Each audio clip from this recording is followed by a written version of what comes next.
Hey everyone, it is Christina here. I hope you are having the most amazing day ever. If you are new to my space, remember to like and subscribe, share with a friend who might find this really beneficial. I am a naturopath, herbalist, and life coach, and today I'm going to be talking about heavy metals, mold, and parasites. So, this is a topic that is one that I kind of nerd out about because it's something that I talk about a lot with my clients. It's stuff that I see all the time within my own work, within my own clinical space. And it's something that a lot of people maybe have a misconception around or a different way of looking at it. So one of the ways that I see a lot of my fellow practitioners dealing with things like heavy metals or dealing with things like parasites is to kill the parasites and to force the body to move heavy metals. So they might use some supplementation for that. They might use some herbs for that, etc. But what they are often missing is the link between heavy metals, mold toxicity, and parasites and yeasts. And I want to come at it from a different perspective because for me, the way that I see our bodies is essentially that it's trying to talk to us all of the time and it's aiming for our greatest good. Like it's always working for us. It's actually looking out for us. It thrives when we thrive and it's doing the best that it possibly can with the available resources that it currently has in order to be able to thrive. And so with that in mind, what we want to come from is that perspective of asking questions. Let's get curious. Let's ask some questions. Why is that actually happening? Because for me, nothing happens within the body without some type of reason. Now, we might not always understand that type of reasoning. We might not be able to always do something about that reasoning, but understanding the reason can be so powerful and impactful in actually helping us to create some solutions. So for me, when somebody comes to me and they have identified that they've got parasites or yeasts, then I'm going to ask the question of like, why? Why do we have that? Now, the answer to that question is there are some situations where, let's say you've come from a Western world, like I live in Australia, and you go over to, say, Africa, and you are exposed to parasites and those types of things that are not in your normal environment. They're kind of really funky ones. They live in that specific environment, and they're not in your norm. So your body has not created any defense mechanisms to it because it's not been around it. It's not been a part of its actual life. So you might go to Bali, for example, and get what's known as Bali belly, whereas the locals don't get the Bali belly because they've adapted bacteria and immune systems that recognize that, deal with that effectively, and so they generally don't get Bali belly. Whereas if you're going to another country, you're going to get Bali belly because you haven't got those defense mechanisms in place, because your body has not been exposed to them, is not trained to deal with them. There's not been a history of time where your immune system has developed antigens to those particular types of things. So that is one scenario where we're going to pick up bacteria and we're going to pick up yeast and we're going to pick up parasites that are a little bit funky. Now that is a completely different scenario to what I'm going to explain. And what we want to do is separate those two out. We want to look at the funkiness and actually go, yep, that probably needs that pathway of helping to kill off and remove those particulars. Whereas in your normal everyday life, if you've not been somewhere foreign and you've not had something really funky happen because of that travel situation, then the likelihood is that your immune system has allowed those parasites, yeasts, and bacteria to come in for a specific reason, because they generally serve a purpose. And that purpose is often one to help us deal with something else that the body's not yet capable of or doesn't yet have enough resources to deal with on its own. So let me explain. If you have heavy metals, for example, in your body, and you can get heavy metals in all sorts of different ways. You can get them from having amalgam fillings done. You can get them from drinking water that has, aluminium, lead, copper. You can get them from vaccinations. You can get them from other types of medications or medical treatments. I know for me, for example, growing up, I lived in the middle of an apple orchard, and one of the the tools that the farmers would use would be that they would spray the apples with copper, because it would prevent a particular type of bug that would eat into the apples and ruin their crops. Now, I therefore was exposed to high levels of copper because we drank tank water. And so that copper, as it was sprayed around our house, got onto our roof, then got into our water. And then, of course, when we're drinking it, we've got high levels of copper. Now, high levels of copper are going to displace zinc, which means that zinc is going to go down. There's this seesaw balance of a lot of these minerals within our body. So if copper is high, zinc is low, which means that I'm more prone, and particularly at that time, not necessarily so much now, but I was more prone to illnesses or conditions that were related to zinc deficiency and or excessive copper. And so that is one way that we can get some of these heavy metals. Now, if you've used alfoil, for example, and like I know for me as a kid, one of the things that my mum used to do was she would put like the grill, if you're in America, it's kind of like, I think it's called the broil, where she would put alfoil down, and then, you know, you would put your meat on top of that and put it underneath the grill or the broiler and cook that way. And that would make an easier cleanup. But that aluminium in that alfoil would actually also leach into our food. So that then increased aluminium in our diet. If you've cooked with aluminium pots or copper pots, then you're going to be exposed to the heavy metals from those cooking utensils as well.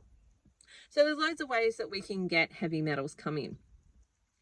Now, our body has this beautiful defense mechanism. So when it comes to parasites and yeasts and so on, we've got this beautiful defense mechanism. We've got hydrochloric acid in our stomach that has the ability to kill just about everything. We have an immune system, you know, starting within our mouth, a microbiome there that starts to attack anything that's not great for us. We've got a whole defense mechanism within our bodies to actually help to protect us. Now, when it hasn't protected us from things like parasites, yeast, and bacteria, then the question for me is, why hasn't it? What has actually gone on that has allowed that to actually happen? Now, again, generally for me, the body has got this beautiful wisdom to it. Like the creator made it absolutely divine, and it's got this beautiful wisdom to it.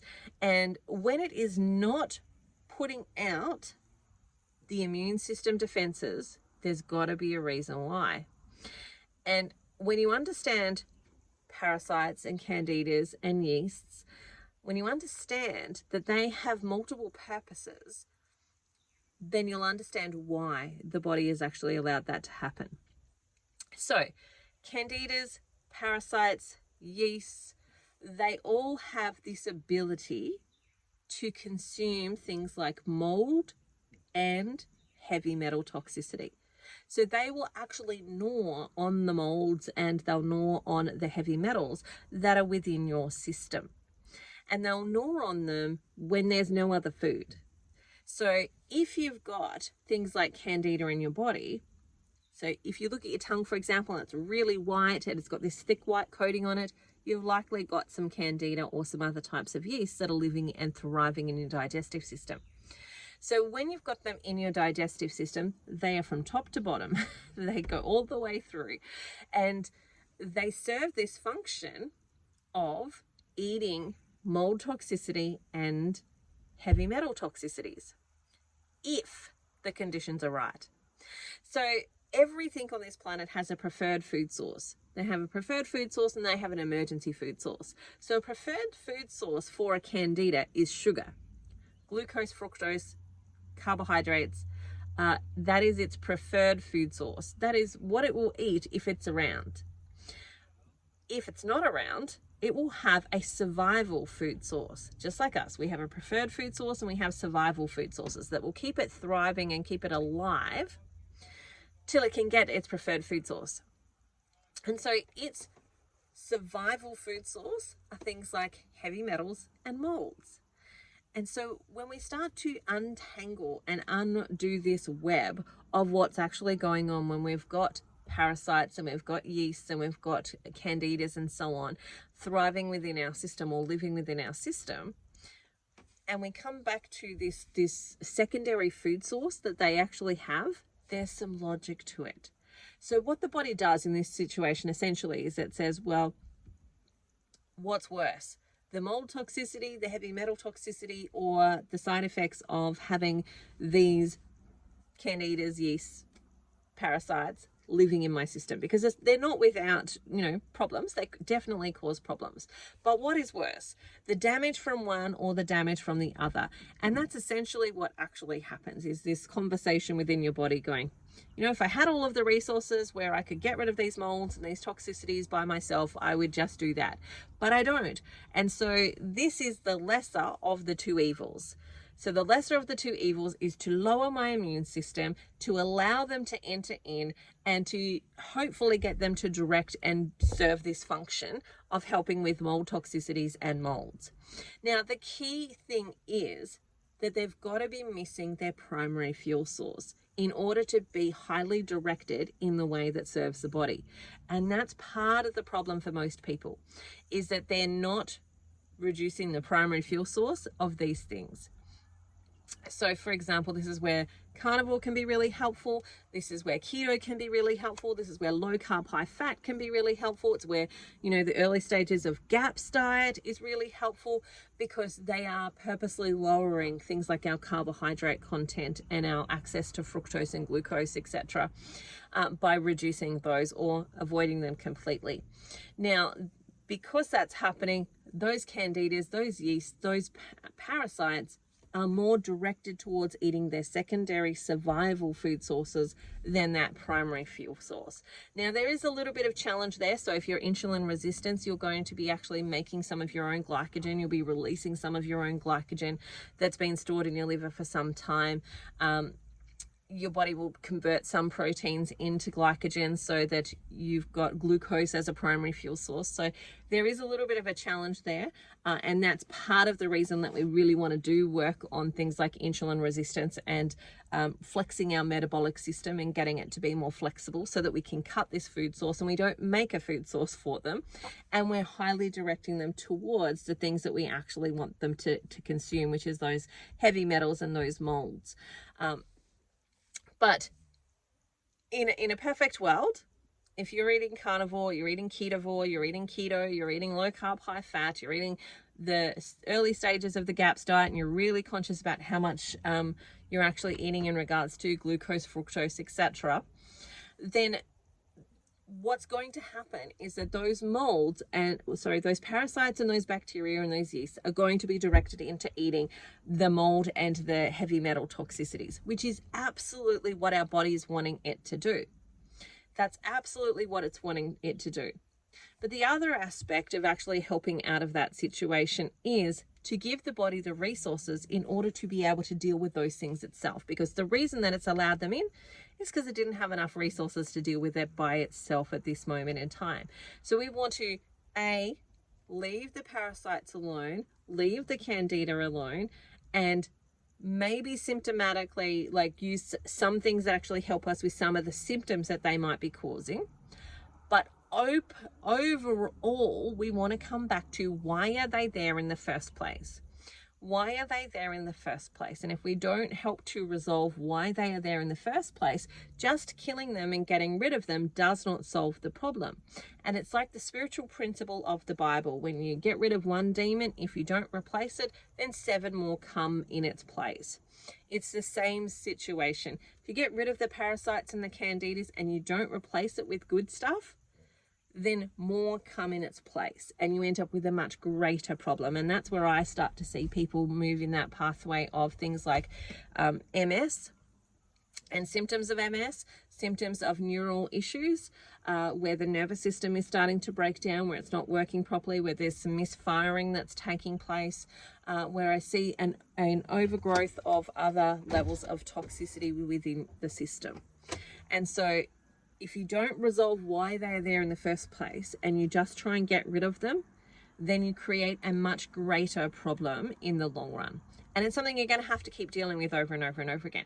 And so for me, first of all, I don't touch parasites and the candida unless there's a specific need, because somebody is very, very sick and they need those knocked down really quickly. So that's a very specific process that I do with patients on a very specific basis as to when, how, and why we would do that. But overall, generally speaking, my focus is going to be, well, how do I help the body remove some mold toxicity? And how do I help the body remove heavy metals? And the first step for both of those is to increase fat.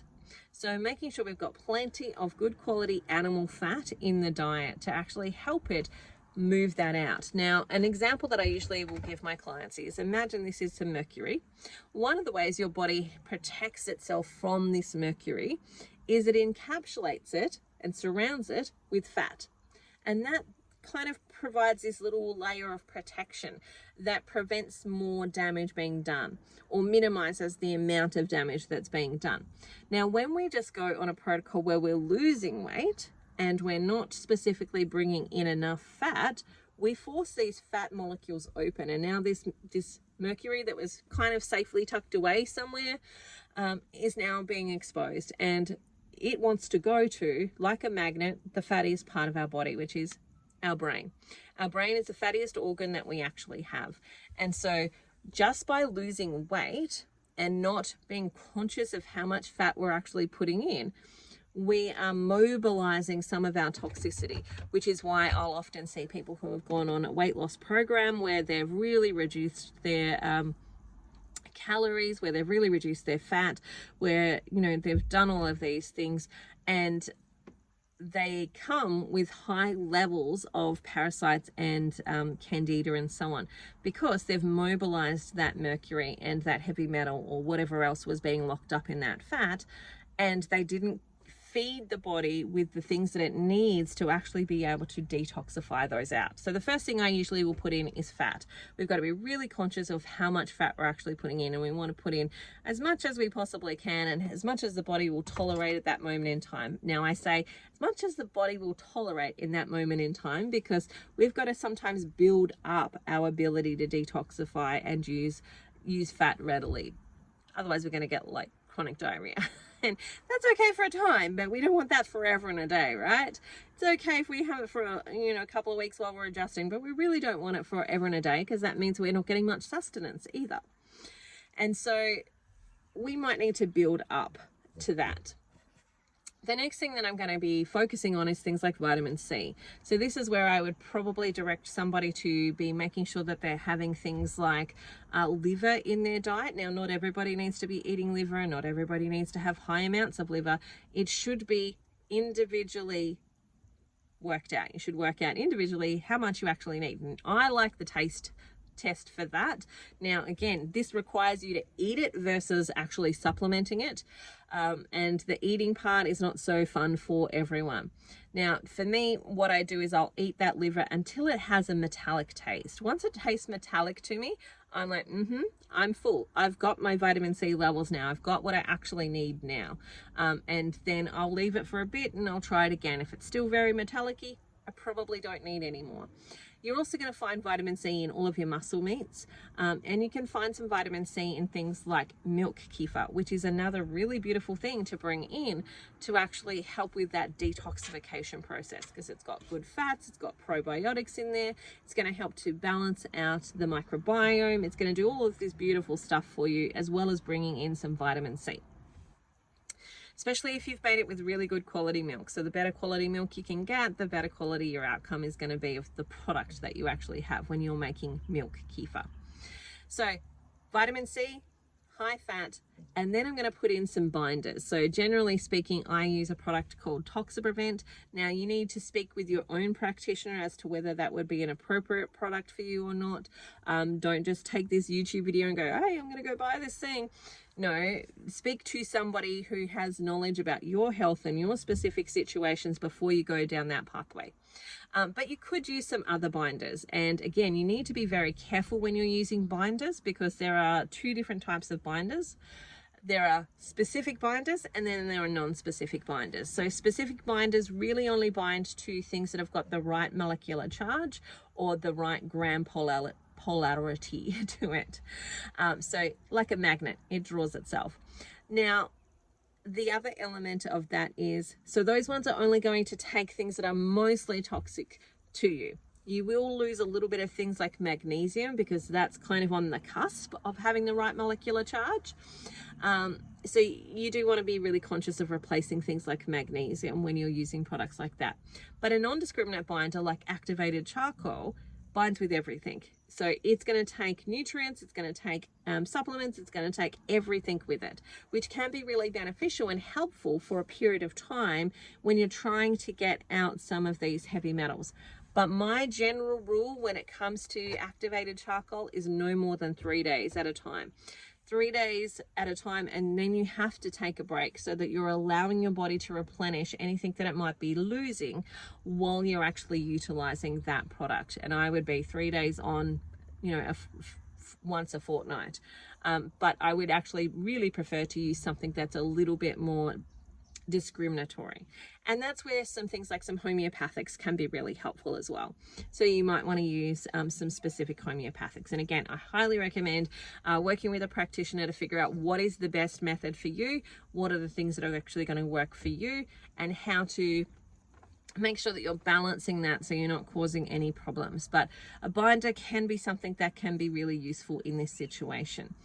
Now, the goal there is to actually amplify the body's own ability to remove these heavy metals, these toxins, these mold spores, etc., so that you don't need as much help from things like yeast, bacteria, candida, etc., parasites to actually help you do that process. And that for me is the reverse engineering. Now, what I often find is that when we focus on helping the body with its own tools and its own resources to deal with these particular issues, then we never really necessarily need to come back and actually deal with things like parasites and yeasts and bacteria, because the body is able to balance those and take care of those itself when this other situation is resolved, because they're not needed anymore. That initial reason why your body allowed them to come in is not needed anymore. Now, I want to preface this with I am speaking generally, and you may have some specific situations and specific issues that require you to work with a practitioner to help you get the best results in this type of scenario. But from a general health perspective, there usually is a reason that they're there, and that reason is often for your greater good. And when you can understand the reasoning, you can start to look at why they're there and how do I support my body in being able to do that on its own. And some of that is removing your own level of toxicity, which is where Carnivore can be really, really helpful in these things, because we've removed a lot of plant toxins, we've removed a lot of other toxic exposure that we have. You might want to also be looking at, if you're not already, your household toxins, your environmental toxins that you're exposed to. You're reducing those overall things, giving your body greater capacity to deal with some of the other stuff that's going on inside. And you're giving it the tools to be able to do that more effectively and more succinctly with. And so from that perspective, that's generally how I work. Now, herbal wise, one of the things that's really beautiful at helping with mold toxicity, heavy metal toxicity in particular, is coriander. So if you are carnivore and you're a standard carnivore and you have no problem with taking coriander, then include coriander in your actual dietary protocols of some of the things that you're actually eating, because that will help you shift and move some of these mold toxicities and heavy metal toxicities as well. And so there's some slightly different herbs that can also be really beneficial from that perspective. But again, remember, the key is not to take the herbs, not to take the other things that could be, there's lots of supplements, there's wormwood, there's all sorts of different things, not to take them as your treatment, but using them alongside the actual resolving the underlying cause of what's actually going on. All right, that is it for me today. I hope you have the most amazing day ever. If you do have any more questions, if you want to tease this out a little bit more, let me know in the comments. Remember to like and subscribe. It really helps me out, and I look forward to chatting with you again soon. Bye for now. See you later. P.S. You can book an appointment below if you need to.